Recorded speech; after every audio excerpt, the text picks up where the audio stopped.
NRO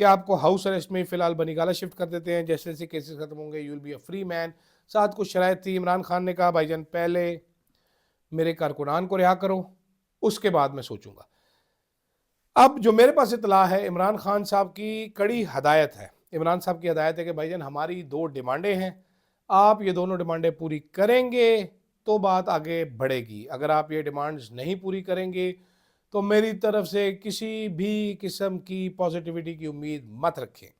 آپ اس کو international pressure بولیں ناظرین، آپ اس کو ڈومیسٹک پریشر بولیں، آپ اس کو عمران خان کی ثابت قدمی بولیں، آپ جو بھی بولیں، عمران خان اس ٹائم ایک جیتی ہوئی پوزیشن پر کھڑا ہے. تحریک انصاف کے باقی لیڈران تھوڑی سی ہمت پکڑ لیں تو ان کو بھی یہ نظر آنا شروع ہو جائے گا کہ Imran Khan is standing at the winning position. یہاں سے مذاکرات فیل ہوتے ہیں، اس کے بعد تمام اپوزیشن جماعتوں کو اکٹھا کیا جائے گا. سیکنڈ پلاننگ میں آپ کو بتا دیتا ہوں، تھوڑا سا ذکر کر دیتا ہوں. تمام اپوزیشن جماعتیں اکٹھی کی جائیں گی اور 8 فروری کو ایک ملک گیر احتجاج کی کال دی جائے گی، اور یہ احتجاج 26 نومبر جیسی کال یا اس سے بڑی کال ہوگی. ایک بار پھر گورنمنٹ کو اس ساری تکلیف سے گزرنا پڑے گا. اس بار تحریک انصاف والوں کو معلوم ہے کہ گولیاں بھی ماریں گے تو وہ گولی کھانے کے لیے ہی آئیں گے. تو یہ گورنمنٹ کے لیے، اس کمزور گورنمنٹ کے لیے بہت سارا مسئلہ بن جائے گا، کیونکہ اس وقت ٹرمپ کی حکومت آ چکی ہوگی، حالات بدل چکے ہوں گے، بائیڈن ابو جا چکے ہوں گے. تو اس لیے بارہا تحریک انصاف کے لیڈر، میں صبح بھی بولا تھا، میں ابھی دوبارہ بول رہا ہوں کہ they are happy, they are smiling, they are happy, they see in and to this fistfight. جو فسٹائیت کرنے والے تھے وہ ہار چکے ہیں. آپ یہ یقین جمع رکھیے، اعتبار نہیں آتا، وہ ہار چکے ہیں. ان کے چہروں پر شکست لکھی ہوئی نظر آ رہی ہے. It is only a matter of time. Imran Khan نے صرف یہ کرنا ہے کہ کھڑے رہنا ہے، ڈیل نہیں کرنی. امت اللہ جان نے بڑی اچھی بات کی کہ ڈیل کر بھی لے، باہر ہاتھ ہو جائے، کیونکہ باندر کے ہاتھ میں اس طرح آیا ہوا ہے، اس طرح چھیننے کے لیے کوئی تو ڈیل کرنی پڑے گی نا. باندر کو مونگ پھلی پکڑوانی پڑے گی تاکہ وہ اس طرح اس کے ہاتھ سے چھین لے. تو باہر آئے تو صحیح، لوگ سارے عمران خان کے ساتھ ہی کھڑے ہوں گے. دوسرا ناظرین، آج ایک خبر آئی دن کو 12 ساڑھے 12 1 بجے کہ جی آرمی چیف نے 19 ملٹری کورٹ سے سزا پانے والوں کی رحم کی اپیل منظور کر لی ہے، اور رحم کھاتے ہوئے انہوں نے رہا کر دیے.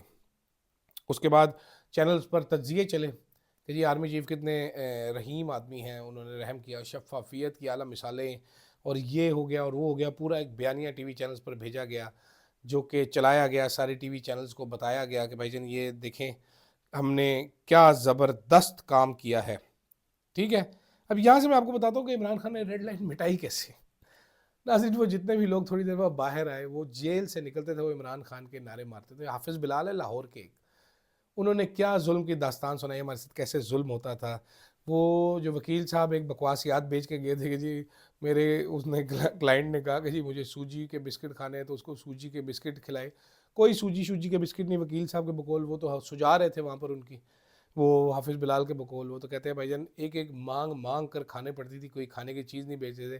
کہتے تنہائی میں پڑے ہوتے تھے، پھینٹیاں لگ رہی تھی، تشدد کیا گیا ہمارے اوپر. باقی سب نے بھی ایسی ہی ظلم و بربریت کی داستانیں سنائی ہیں. یہ سوچے ذرا آپ، یہ 20 مہینے بعد لوگ باہر نکل رہے ہیں، 20 مہینہ جیل میں رہے ہیں، کڑی قید میں رہے ہیں، فوج کی قید میں رہے ہیں. یہ کوئی سویلینز کے پاس اڈیالہ جیل میں، کوٹ لکھپت جیل میں نہیں تھے، کسی کو معلوم نہیں کہتے، اپنے فیملی والوں سے مل نہیں سکتے تھے. پھر ان کو سزائیں سنائی گی بیچاروں کو. حافظ بلال نے کہا میں وہاں پر کیا توڑ پھوڑ کرتا، میں ڈانس کر رہا تھا وہاں پر. ڈانس کرنے کی 2 سال سزا ہوتی ہے.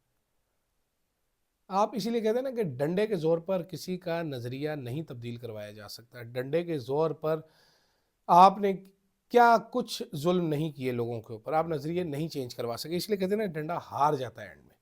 آپ نے میں اپنی مثال دے دوں، مجھے نوکری سے نکلوایا گیا ایئر وائز سے. سلمان اقبال کو ڈائریکٹلی ایک میٹنگ میں کہا گیا کہ دل راجہ کو نکالو، میں نام بھی بتاؤں گا کس نے کہا. تو میرا نظریہ چینج ہو گیا اس سے کسی بھی قسم کا، یا میں جو پولیٹیکل میری سوچ ہے وہ چینج ہو جائے گی، یا میں جو بولنا چاہتا ہوں وہ میں نہیں بولوں گا. میں نون لیگ کی تعریفیں کروں گا، میں مریم نواز کی تعریفیں کروں گا. آپ کو لگتا ہے میں اس خاتون کی تعریفیں کروں گا جو ارشد شریف کی شہادت والے دن ٹویٹ میں اس کی تصدیق کر رہی تھی، کیک کاٹ رہی تھی اس دن خوشی سے؟ اسی طرح کیا آپ کو لگتا ہے کہ ان لوگوں پہ آپ ظلم کریں گے تو یہ ان کا نظریہ تبدیل ہو جائے گا؟ وقتی طور پر ڈر کر ہو سکتا ہے چپ ہو گئے ہو. تو اسی لیے عمران خان نے ایسی ریڈ لائن مٹائی ہے. وہ جب شداد کی جنت تھی نا جو، تو یہ شداد کی جنت کی حقیقت عمران خان نے کھول کر رکھ دی ہے. لوگوں کو سمجھ آ گئی ہے. اب لوگ آپ کی جنت پہ یقین نہیں رکھتے. آج وہ نعرے مارتے ہوئے آئے، وہ مناظر دیکھنے والے تھے. خیر ان مناظر کا پھر وہ کیا اس کو کہتے ہیں ریبٹل بھی آنا تھا. تو تھوڑی دیر بعد جی پرسرار طریقے سے یہ جو مرسی پٹیشنز ہیں یہ ٹویٹ ہونا شروع ہو گئی. اس کے بعد پھر چینلز کو ایک بیانیہ بھی دیا گیا کہ یہ مرسی پٹیشنز جو ہیں یہ انہوں نے کیا اور رحم کی اپیل ہم نے کی اور ان لوگوں کے سامنے آ گئی اور انہوں نے رحم کی بھیک مانگی. اس طرح کر کے کوئی تضحیق آمیز سا بیانیہ میں نے پڑھا نہیں، ویسے مجھے معلوم ہوا ہے. سوال میرا یہاں پر بڑا سمپل سا ہے کہ یہ مرسی پٹیشنز یہ جو ساری پروسیڈنگز ہوئی ہیں ان کا کوئی ڈاکومنٹ نہیں دکھایا جا سکتا، ان کا کوئی ڈاکومنٹ دیا نہیں جاتا تھا وکیلوں کو، ان لوگوں کو بھی نہیں دیا گیا بیکاز یہ آفیشیل سیکرٹس ایکٹ کے انڈر آتی تھی.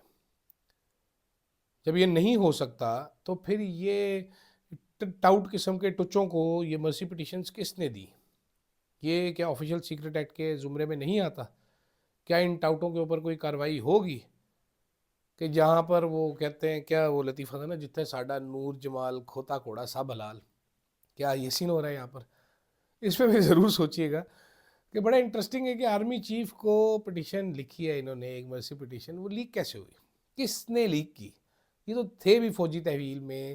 پٹیشن بھی ظاہری بات ہے انہوں نے کسی سویلین کو نہیں لکھی، آرمی چیف کو لکھی ہے، کسی فوجی کے حوالے لکھی ہوگی. تو کون سا فوجی ہے جو میڈیا کو یہ چیزیں لیک کر رہا ہے؟ یہ آفیشیل سیکرٹ ایکٹ کی خلاف ورزی ہو رہی ہے، بڑی سنگین خلاف ورزی ہو رہی ہے. سوچئے گا ضرور اس کے اوپر، کیونکہ نور جمال جو ہے کب تک اس کے لیے کھوتا کوڑا سب حلال رہے گا. فی الحال کے لیے ناظرین اتنا ہی، اجازت دیجیے گا. اللہ حافظ.